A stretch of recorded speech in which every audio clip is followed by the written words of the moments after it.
Welcome to the Flood Channel. Today, you'll get a look at a new detention basin under construction, learn how to track storms that affect your neighborhood, and witness the launch of a National Weather Service weather balloon. All that and more on the Flood Channel.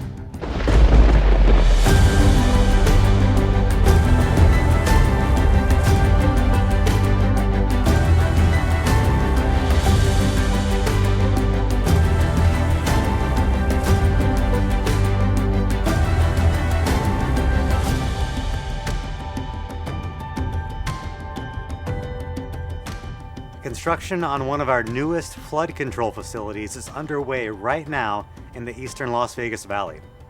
It's the Jim McGoy Detention Basin, designed to handle high-velocity floodwater and channel it away from the residential properties in the surrounding neighborhoods. Construction is underway on a new massive detention basin that's going to help significantly with flooding here on the east side of the valley. Crews are hard at work moving dirt and laying the foundation for a new detention basin near Owens Avenue and Los Feliz Boulevard. When completed, the basin will serve as a critical barrier against floodwaters rushing down from Frenchman Mountain, protecting nearby homes and businesses. The streets will have less flows going in, impacting the homes. There will be less flooding locally and going into ditches, and then so that will protect the houses and the homes with the construction of this facility. Detention basins operate much like bathtubs. Stormwater collects in the basin where it's held and then released gradually.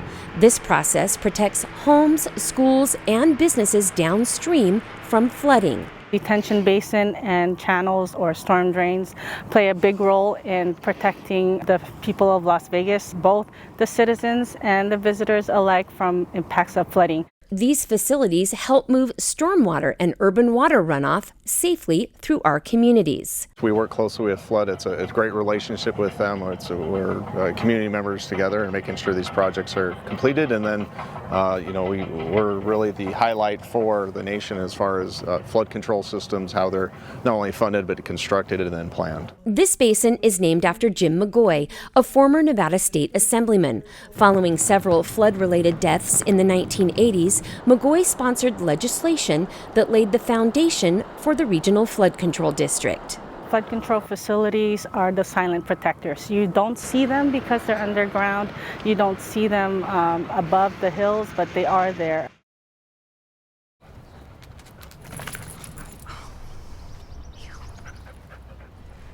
Come on. No. No.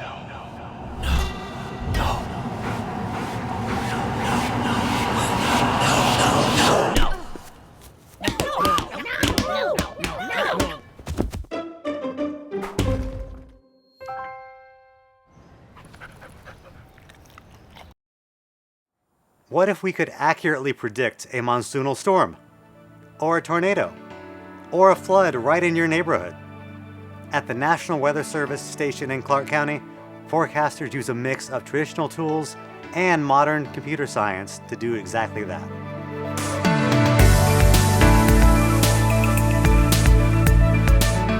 Certainly we're the most busy flood-wise during the summer monsoon, which usually kicks in, July and then goes through about September. The National Weather Service Las Vegas office actually covers one of the largest forecast areas in the United States. We serve a good chunk of southeastern California, including Inyo County and most of San Bernardino County. We do a bunch of southern Nevada, including Las Vegas Valley, of course, and northwest Arizona, which is most of Mojave County in northwest Arizona. A key indicator of a monsoonal storm threat is humidity. We're usually watching the forecast, watching the trends, watching any moisture surges through the summer that would ultimately lead to our thunderstorm outbreaks that give us those flash flood episodes that we see.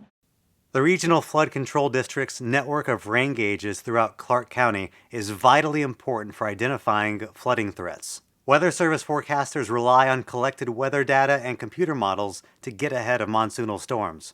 Oftentimes in the summer when we have our really intense heat waves, oftentimes those are followed by weather patterns that bring some moisture into the area. One of the first things we're watching ahead of a weather event would be we're watching our computer models. They're looking for signals that indicate rapidly increasing moisture in the air over southern Nevada. And we'll rely heavily on our forecast model data, which comes from our computer models, as well as our upper air data, which we sample through the weather balloon, which help us predict the coverage and intensity of those storms that form. A balloon might seem almost outdated in modern times. The weather balloon is really critical because it actually takes a full vertical sample of the atmosphere above us and gives us a lot of key information, like the amount of moisture that's in the atmosphere, the type of wind shear that's present, and all of that data ultimately gets ingested into our computer models. Because balloons are launched very near the flight pattern at Harry Reid International Airport, forecasters check in with the control tower before launch to get clearance. This is a large latex balloon, and it's filled with helium. And actually, it goes up about 10 miles or so up into the atmosphere. Eventually, it explodes kind of up high in the atmosphere, and it's all biodegradable, so the latex pretty much just disintegrates aloft. And then there's actually a parachute, the orange parachute there, takes the remaining radiosonde, as we call it, this piece of equipment that transmits the weather data back to us, and it floats safely back to Earth. It's possible to find weather balloon instruments after they land in the desert throughout Clark County.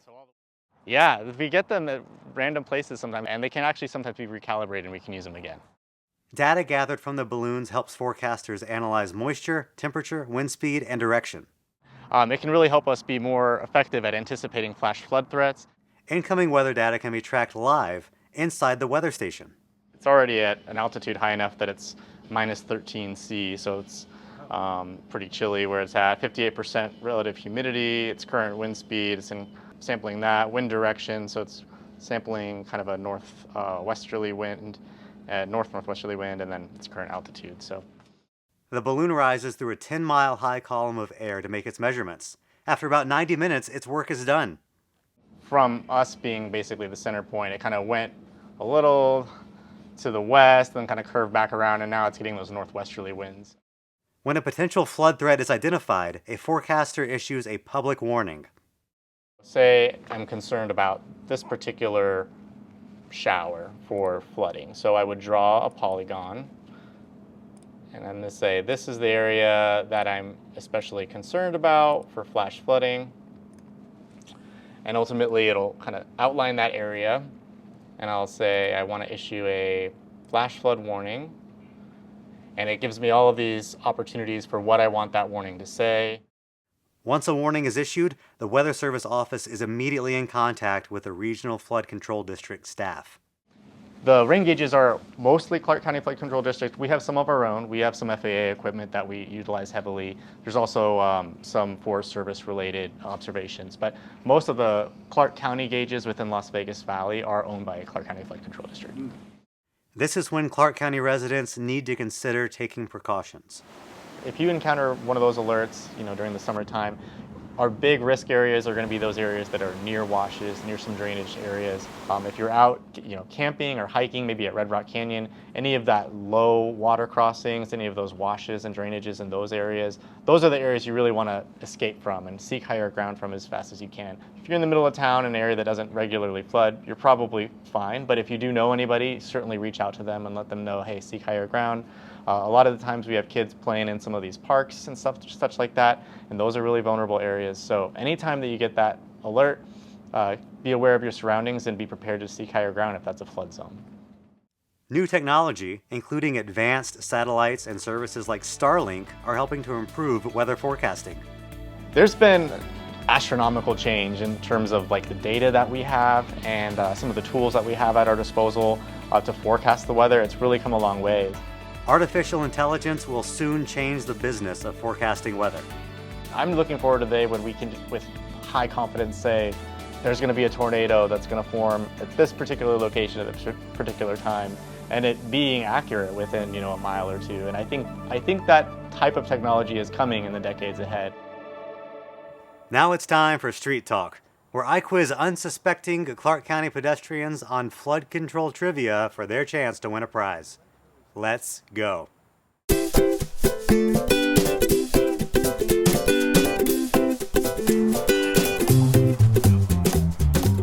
Approximately how many total miles of storm drains and channels currently exist throughout Clark County? Is it A, 304, B, 17, or C, 684? C. He said C, 684. That is correct. You win a world famous lip balm from the Regional Flood Control District. There you go. Thank you. Anyone else would you like your shot? Oh, can we get that testimony? You said you can't believe what? I can't believe I got one of these, guys. This is amazing. Look. Congratulations. Very few people in the world have one of those. Now you're one of them. Thank you. On average, how many inches of rain does Clark County receive each year? A, 2.81, B, 4.19, or C, 5.42? B. You said B, 4.19? That is correct. You just won yourself your own world famous lip balm from the Regional Flood Control District. There you go. That's yours. Congratulations. When rain falls in Clark County, where does it eventually flow to? A, Lake Mead, B, the Great Salt Lake, or C, the Muddy River? Lake Mead. You said Lake Mead. That is correct. Yeah! You just won a world famous lip balm from the Regional Flood Control District. Thanks for playing. All right, here's your question, multiple choice. What fictitious villain lives in the Clark County storm drains and advocates for unsafe behavior around floodwater? Is it A, Stormwater Sal, B, Dranger Danger, or C, Floodmeister Frank? B. You said B, Dranger Danger. That is correct. You just won your own world famous lip balm from the Regional Flood Control District. There you go. Congratulations. Thanks for playing. Our senior hydrologist, Craig McDougall, leads a team who maintain a county-wide network of rain gauges and weather stations. The information they gather is translated onto the district's flood threat recognition system. And today he'll show us how you can track imminent storms that may affect you and your property.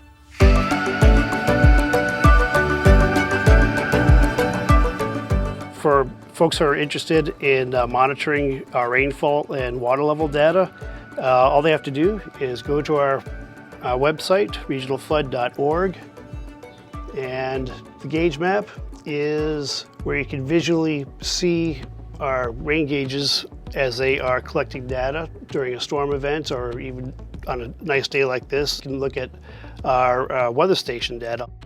Let's use Duck Creek at Broadbent. So you can view a photo of the gauge, what it looks like, and that's our gauge over here on the left. And you can also left click again to view data. And it defaults to roughly the latest couple of dozen reports. This is our primary tool to monitor heavy rainfall that's occurring during a storm. And there's also a table on the left that will show you the rainfall rates in the last 5 minutes, 10 minutes, et cetera, going up to 6 hours. And as the rainfall gets heavier and heavier, the numbers will change from basic white to yellow when you start approaching a 5-year return interval event, and red will indicate a 10-year return interval event or higher. When dangerous storms occur, data makes it easier for authorities and the public to make informed decisions. We will receive alarms 24/7 on our smartphones. Wonderful technology. We can do many things with the smartphone nowadays. Even historical storms and floods can be reviewed on the system. For example, a remarkable event in Kyle Canyon. We tied in old radar data to our gauge map, and we can view past storm events. After the Carpenter 1 fire, which really devastated a large segment of the Spring Mountains, and the Kyle Canyon area especially, what did that do? Well, there was no vegetation to speak of, aside from maybe some giant standing trees, but all the low growth, the cover that's normally on the ground was just gone. So a few weeks after the fire, after it was extinguished, a large storm formed in the Spring Mountains. And when the storm opened up, it was raining hard. And you can see the storm as it developed just west of the Centennial Hills area, southwest, and then moved towards the northeast. The storm was over the peaks southwest of Centennial Hills initially, and I'm on the water level gauge map. You can see at Kyle Canyon Detention Basin, the water depths are increasing. So I have 4.5 feet impounded at that time. A couple of other overlays that are useful. We have access to the fast cameras. So if we know there's a lot of rainfall occurring, we can pull up the camera that are in the area to see what impacts there are. See if there's any flooding going on at intersections. We take the information provided by the Weather Service and let our first response teams know what's going on. And then if they have feedback based on eyes on the ground, we can relay that back to the Weather Service. So that two-way communication just ultimately results in a better product and with the goal of improving public safety. Soon, our rainfall and weather map webpage will have a brand new look, thanks to a project in the works right now. Hi, my name is Justin. I'm a programmer at the Regional Flood Control District. So I have the beta version of our new gauge map application right here. So right here we have the rainfall data, and if you click on it, you can see all the summarization of all the data. But if you want to go into more detail, there's actually a button here that you can visit, and it also has the same information that the older gauge map also has. It also has the interval data for the rainfall. Right now it's not raining, it's dry, so there's no data. This is all public information, and I wanted to make it very accessible and very clean and nice looking so the public can discern the information a lot faster. You can track the weather and rain information near your home or business or anywhere in Clark County by following the Regional Flood Control District's rainfall and weather map at regionalflood.org. Central to all of the research and design production work we do are the software systems and hardware that support it all. Lily Collins is a member of our information technology team who keeps our system operating and up to date.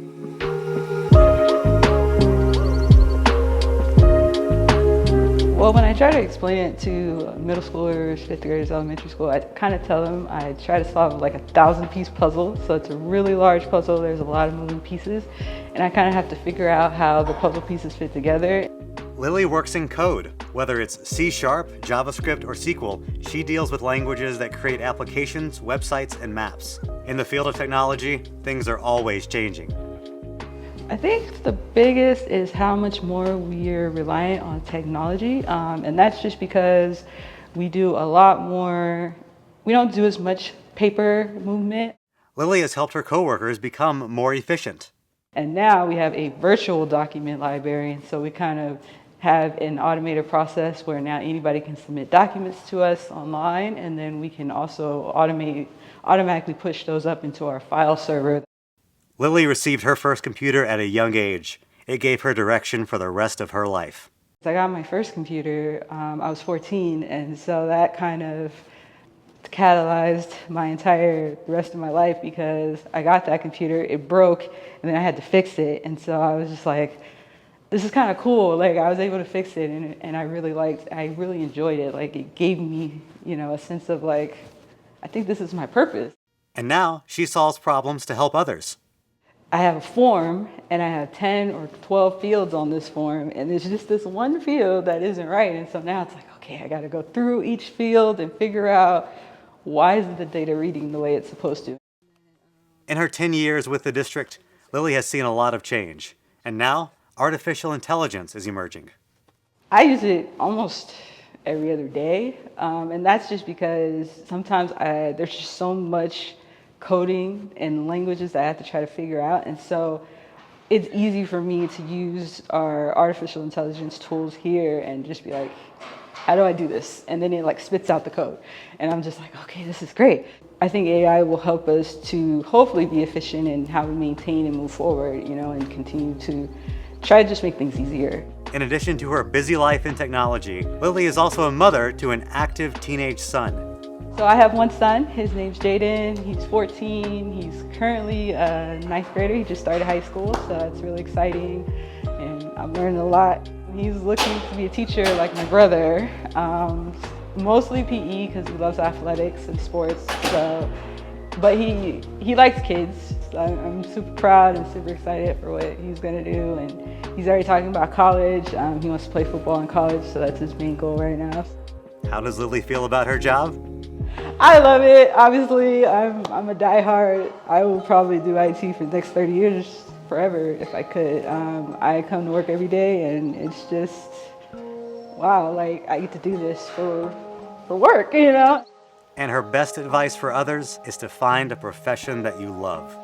I think that's always what my mom told me. If you find your passion in your work, then you'll never work. Our Chief Engineer and General Manager, Steve Parrish, has been part of the Clark County Regional Flood Control District for 25 years. During that time, he's helped design, construct, and, as General Manager, guide the continuing development of our Flood Control Master Plan. His comments today highlight a point in history as he has announced his retirement. Together, we honor his long career of professionalism in engineering and public service and wish him well. From all of us at the Regional Flood Control District, thank you, Steve.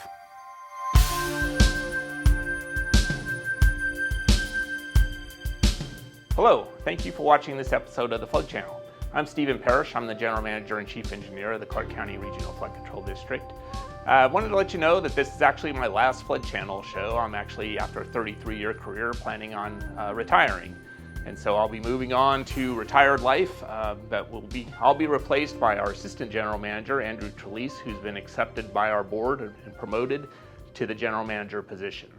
So I'm sure he'll do a great job in the years to come. I wanted to just talk a little bit about my time here at the Flood Control District. I've been working here since 2000, so 25 years I've been working for the Flood Control District. I started as a senior civil engineer, and I worked my way up all the way through engineering director, assistant general manager, and then for about the last 10 years I've been general manager of the Flood Control District. It's been a great career here at the Flood Control District. When I got out of college, I wanted to do something in the public sector and try to help people, and this is a great job when it comes to that. Every project that we do here at the Flood Control District, from the smallest storm drain to the biggest detention basin, is just providing some sort of benefit to someone in our community. You know, whether it's driving to work or if it's protecting a home or a business, every project is important and provides some sort of benefit. And so it's been a good ride. It's been interesting, and I've really enjoyed working with all the public works agencies and the public and the boards. I want to thank our previous board of directors and the current board of directors, our chairman, Commissioner Jones, previous chair people like Mayor March and Commissioner Brown, all I've worked with over the last years to provide us good direction and make sure that we're doing what we need to be doing for the good of the community.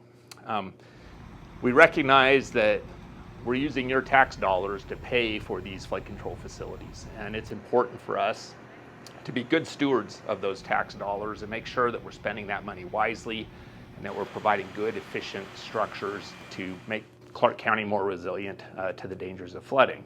I feel like we're achieving that mission. We've completed 713 miles of channels and storm drains throughout Clark County, as well as 110 detention basins, with more work to do. And so we've come a long way. I think a lot of problems that people have seen over the years are no longer as big of a problem when it comes to flooding because of the work that we've done.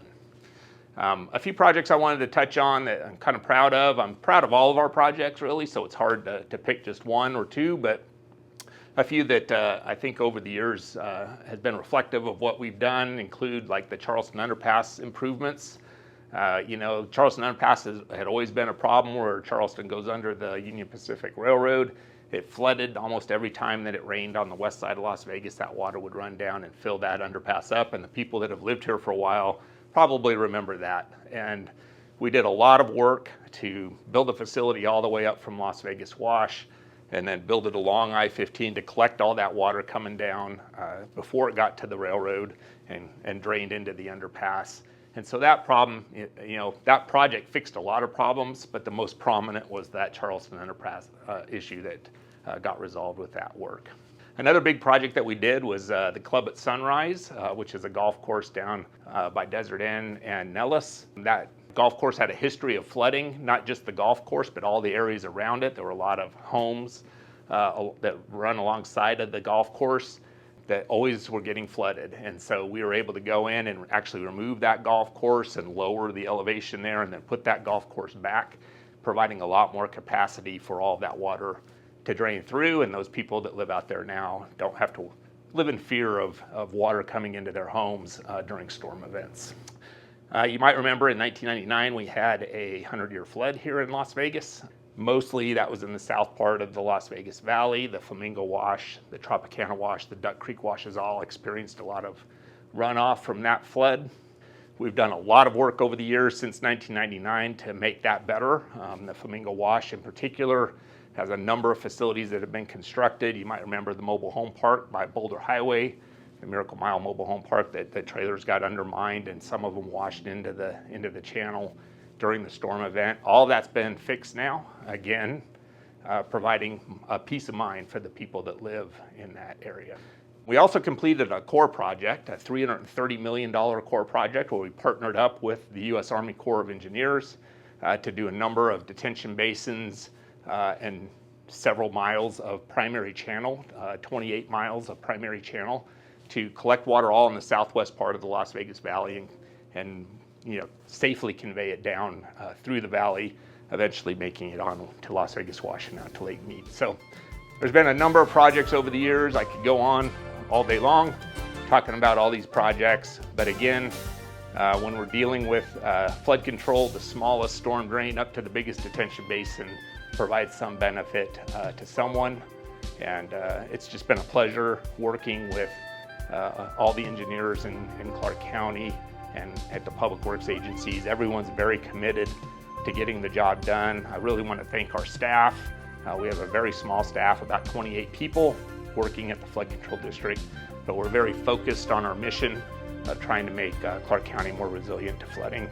And I look forward to watching what happens in the future as I sit in my living room and relax after retirement. So I just want to thank everyone once again. I've really enjoyed my time here at the Flood Control District, and I look forward to seeing what happens in the future. Thank you for joining us for this episode of the Flood Channel. If you would like more information on the Clark County Regional Flood Control District, you can always visit our website at regionalflood.org. And you can follow us on Facebook, X, Instagram, TikTok, and YouTube. We'll see you next time.